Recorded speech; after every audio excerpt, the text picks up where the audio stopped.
Ano yung tawag sa case niya? Okay, so ang tinatanong niya is all about this case na nabili natin for our TechnoSpark Go 2, no? So ang tawag po dito is yung sand matte case. Kasi po matte yung kanyang texture sa likod. Pero hindi po siya hard case, ha. Malambot pa rin po siya.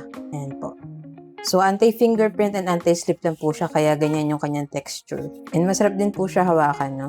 Aside from that, meron na rin po siyang camera bump for extra protection sa ating mga camera. And then, accurate din po yung kanyang cuts. Kita lahat ng buttons, yung mga ports, nakita po lahat. And then, meron din siya ditong holes for lanyard. Yung naglalagay kayo ng lanyard sa phone nyo para masecure yung paghawak pag nasa labas tayo. Sa harapan naman, ayan, medyo elevated ng konti sa screen. So, mas protected din yung screen ng phone natin if ito yung gagamitin. In case na mabagsak siya na pa ganyan, pero syempre, mas okay, maglagay pa rin po kayo ng tempered glass. And itong sa akin na nakalagay is yung full tempered glass.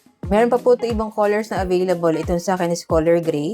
And available din to for Infinix Smart 10 as well as TechnoSpark Go 2. Kung interested din po kayo sa ganitong case, check nyo na lang po dyan sa Yellow Basket. Diyan ko nabili yung sa akin para same quality and legit store din yung mapagbilan nyo. Yun lang, sana nakatulong tong video. If you have any other questions, just let me know in the comments and follow for more tech content.